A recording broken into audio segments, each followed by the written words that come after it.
හිතනවා ඔයාලා හොඳින් ඉන්නවා ඇති කියලා. ඔයගොල්ලෝ දැනටමත් දන්නවා මම අද කරන්න හදන වීඩියෝ එක මොකක්ද කියලා. thumbnail එකෙන් දකින්න ඇති. ඉතින් දැන් මගේ වීඩියෝ එක ගොඩක්ම බලන්න ඉන්නේ අම්මා කෙනෙක් වෙන්න බලාපොරොත්තු ඉන්න කෙනෙක්. ඉතින් මං මුලින්ම ඔයාලට ප්‍රාර්ථනා කරනවා ඉක්මනින්ම දරු පැටියෙක් ඔයාලගේ කුසට එන්න කියලා. ඉතින් ඉක්මනින්ම ඔයාලව ප්‍රෙග්නන්ට් වෙන්න කියලා මම හදවතින්ම ප්‍රාර්ථනා කරනවා. මම දන්නවා ඔයාලගේ ෆීලිං කොච්චර ආසාවෙන්ද ඉන්නේ කියලා.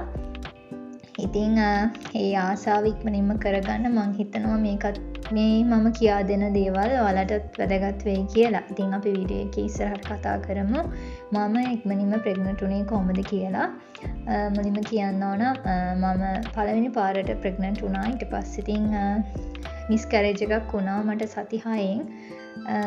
එහෙම තමයි. ඉතින් සුභාධර්මයෙන්ම අපිට ගැලපෙන්නේ නැති කෙනෙක් අපේ කුසට ආවොත් ඒක සුභාධර්මයෙන්ම අයින් වෙලා යනවා. ඉතින් මම ඔයාලත් එක්ක මේ වීඩියෝ එක කරද්දී කතා කරන වචන එහා මෙහා වෙන්න පුළුවන්. ඉතින් ඒව ගණන් ගන්න එපා. බබාව නිදි කරලා තමයි මම මේ වීඩියෝ එක රෙකෝඩ් කරන්නේ. ඉතින් කලබලේ හිත හරි අමාරුයි කතා කරන්න.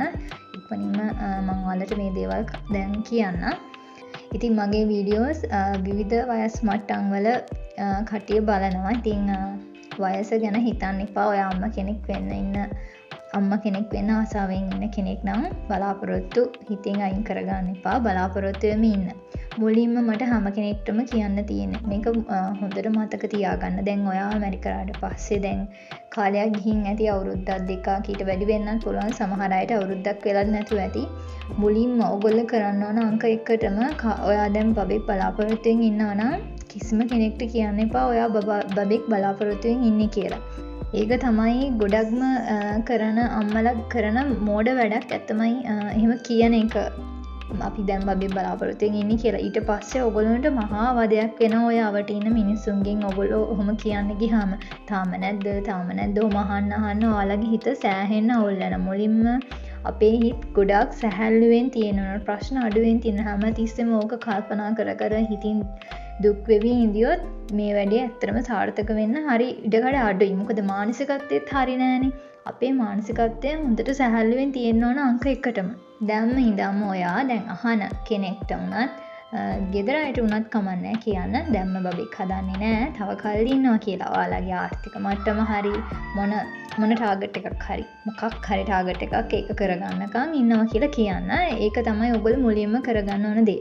දෙවනි දේ තමයි හරිද දැන් චූටි පැටියෙක් ගැන බලාපොරොත්තුෙන් ඉන්නකොට දැන් අපිට හැම මාසෙම එක ලෙඩ දැනෙනවා. අම්මෝ කට තිත්තයි වගේ තේරෙනවා. ඔළුව කරකැවිල්ල ඕක නිකන් රැවටීමක් වගේ. ඒ ලක්ෂණ ගානට එනවා ප්‍රෙග්නන්ට් ලක්ෂණ. අපි හිතන්නේ හරි ප්‍රෙග්නන්ට් කියලා. දැන් ඕක දැන් හිතේ තද කරන් ඉන්න බැරි කමට තව කාගෙන් හරි අහනවා මේ මෙහෙමද ප්‍රෙග්නන්ට් වුණාම මෙහෙමයි මට මෙහෙමයි. එහෙම අනේ ඇත්තටම එහෙම කියන්න යන්න එපා.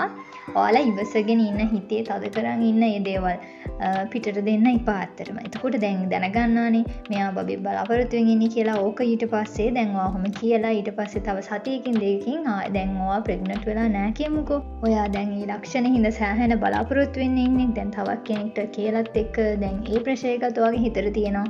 අනේ දැන් ඔයාට පීරියඩ් හැදුන දවසට ප්‍රෙග්නන්ට් නොවි හැදුන දවසට ඔයා මාර ප්‍රෙෂර් වෙයි.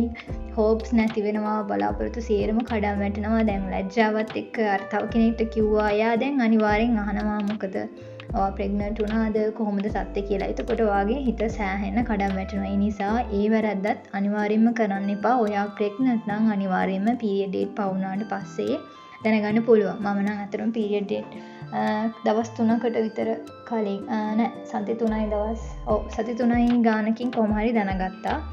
ඉතින් හැම කෙනෙක්ටම එහෙම පේනන්නේ නෑ. ඒ නිසා ඉතින් ඉවසීමෙන් ඉන්න ඕන. මම දැන් මේ දේවල් කලින්ම කිව්වේ ඔයගොල්ලෝ ඒ වැරද්ද කරන නිසා. දැන් ඉතින් අපි කතා කරමු මම ප්‍රෙග්නන්ට් වෙන්න කරපු දේවල්. දේවල් කියන්නේ මම ගොඩාක් කරේ නෑ. හරිද? එකම එකයි මම කරේ. ඒකට ගොඩාක් අම්මලා මාත් එක්ක ආගියෝ කරා ගෲප් වල. ඉතින් මට ඔයාලට කියන්න තියෙන්නේ දැන් මෙහෙමයි. අපේ ඇඟේ ගින්න තියෙනවා නම් ඇත්තටම ප්‍රෙග්නන්ට් වෙනවා හරිම අඩුයි. මොකද අපි කන කෑම ගොඩාක් ගින්න අධික කෑම වෙන්න පුළුවන්. අතර මම නම් මැරි කරපු මුල් කාලෙම ගින්න දේවල්මයි කෑවේ.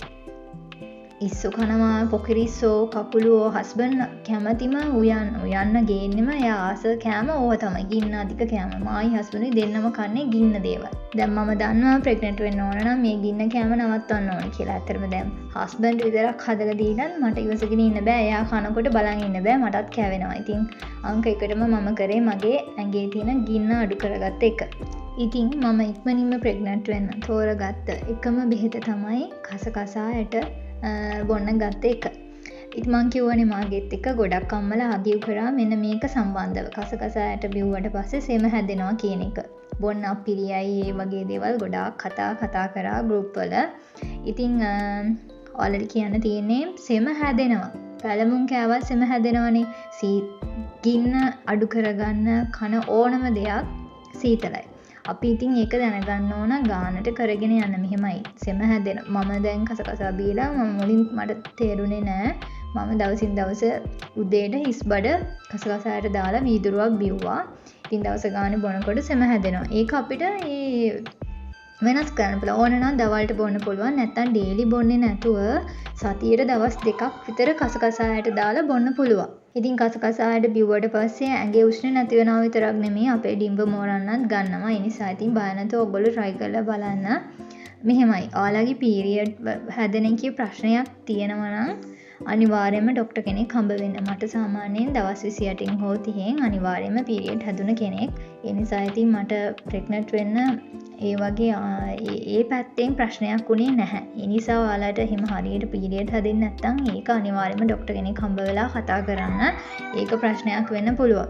ඔයාලට අනිත් එක සරු දවස් දැනගන්නත් බෑ. ඒ නිසා අනිවාර්යයෙන්ම ડોක්ටර් කෙනෙක් හම්බ වෙන්න. ඒ අතරතුර මේ වගේ කසකසායට වීදුරුවක් බීලා බලන්න. මං ඔයක ඔයාලට හදන හැටිත් කියලා දෙන්නම්.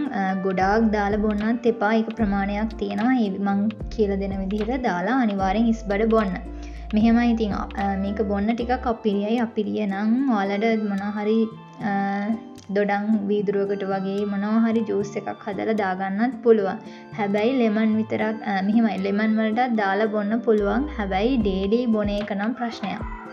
මොකද ඩේලි බොන්න ගත්තොත් ඔයාලට පීරියඩ් හැදෙන එකේ ප්‍රශ්නයක් වෙන්න පුළුවන්. මට වෙච්ච දෙයක් මං කියන්නම්. මම මැරි කරන්න කලින් කැරට් ජූස් බිව්වා ලෙමන් දාලා. ඉතින් ඒකට ඒ කාලේ ඉතින් කසකසාට බිව්වේ නැහැ. ඒ කැරට් ජූස් එකට ලෙමන් දාලා ඩේලි බොන්න ගත්තට පස්සේ අතරම මට පීරියඩ් සතියක් හෝ දෙකක් පරක්කු වුණා. එතකොට මම දැනගත්තා මේ කැරට් ජූස් එක හින්දා තමයි කියලා. මං ඒවලෙම කැරට් ජූස් එක නවත්තුවා. කැරට් නෙමෙයි ලෙමන් දාලා බිව්ව නිසා. ඉතින් ඒ වගේ අතුරු ආබාධ ඒ වගේ දේවල් තියෙන්න පුළුවන්. ඒ නිසා ලෙමන් දාන්න එපා හිස් බඩ බොන්නකොට. මෙහෙමයි ලෙමන් දාලා බොනවා නම් කෙට්ටු වෙන්නත් පුළුවන්. ඒත් ඉතින් මට වුණා වගේ ප්‍රශ්න වෙන්න පුළුවන් ඕගොල්ලන්ට. පීරියඩ් හැදෙන්නේ නැති වෙන්න පුළුවන්. ඒ නිසා ඒ ගැන ෂුට්ටක් සැලකිලිමත් වෙන්න. මේ තියෙන්නේ කසකසායට මේ වගේ පොඩි ඇට මේක වතුරට දැම්මහම පෙඟෙනවා. මම දැන් පෙන්නන්නම් වතුර වීදුරුවට දාලා තේ හැඳි භාගයක් වගේ දාගන්න. ගොඩාක් වැඩි වුණාමත් බොන්න බෑ. ගොඩාක් ගුණ තියෙනවා කියලා හිතලා ඉතින් ගොඩාක් දාලා බොන්න එපා. හැම වැඩක් නෑ. ඕගොල්ලන්ට මේක හැමදාම බොන්න පුළුවන් නම් හොඳයි. නමුත් සෙම එන නිසා ඕගොල්ලෝ සතියට දෙපාරක් තුන් පාරක් බොන්න. ඉතින් කසකසායට පෙඟුනට පස්සේ මෙන්න මේ විදිහට තමයි තියෙන්නේ. ඔයගොල්ලෝ මේක කලින් දවසේ රෑ දාලා වතුර වීදුරුවකට දාලා තියන්න. ඊට පස්සේ උදේ හැරුණ ගමම පස්සේ දවසේ උදේ හැරුණ ගමම හිස් බඩ බොන්න.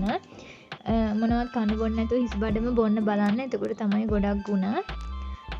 ඉතින් මම බබේ බලාපොරොත්තුෙන් ඉන්න නිසා ඒ දවස්වල මේක මං හැමදාම බිව්වා. ඉතින් මං ඔයාලටත් කියන්නේ මේක බීලා බලන්න. මම වෙන මොනවත්ම ගත්තේ නෑ. හිඟුරාල කැඳ එහෙම බොනවා නම් හොඳයි කියනවා. හැබැයි හොඳට මතක තියාගන්න හැමදේම කරන්න යන්න එපා. දැන් එක්කෙනා කියනවනේ ඒවා හොඳයි මේවා හොඳයි කියලා. හැමදේම කරන්න එපා. මොකද හැමදේම සීතල කෑමනේ. ගොඩක්ම තියෙන්නේ සීතල ආහාර. ඉතින් ඇඟ උෂ්ණ නැති වෙන්නත් එක්ක තමයි මේ දේවල් හඳුන්වලා දීලා තියෙන්නේ. ඉතින් මට එක්ස්පීරියන්ස් තියෙන්නේ කසකසායට මේ විදිහට ඩ්‍රින්ක් එක බීලා. ඉතින් ඔයාලටත් මට කියන්න තියෙන්නේ මේක බීලා මට කමෙන්ට් එකක් දාන්න ඔයාලට හරි ගියාද කියලා. ඉතින් බබේ බලාපොරොත්තුෙන් ඉන්නවට මම ඉක්මනින්ම බබේ ආගේ කුසට එන්න කියලා මම ප්‍රාර්ථනා කරනවා. මේ ඩ්‍රින්ක් එක ඔයා විතරක් නෙමෙයි හස්බන්ඩ්ටත් බොන්න දෙන්න. එයා බොනකොට මේක ගොඩක් හොඳයි. යාටත් ඇගේ උෂ්ණ තියෙනවා නම් නැති වෙනවා. ඉතින් මේ ටික තමයි මට ඔයාලත් එක්ක කතා කරන්න ඕන උනේ. මං හිතනවා මේ වීඩියෝ එක ඔයාලට වැදගත් වෙයි කියලා. ප්‍රශ්න තියෙනවා නම් අහන්න. මං අනිවාර්යෙන්ම රිප්ලයි කරනවා. ඔයගොල්ලන්ට ප්‍රශ්න තියෙනවා නම් කමෙන්ට් කරන්න. ඉතින් අදට මම මේ වීඩියෝ එක ඉවර කරනවා. ආයෙත් අලුත් වීඩියෝ එකක් අරන් එන්නම්.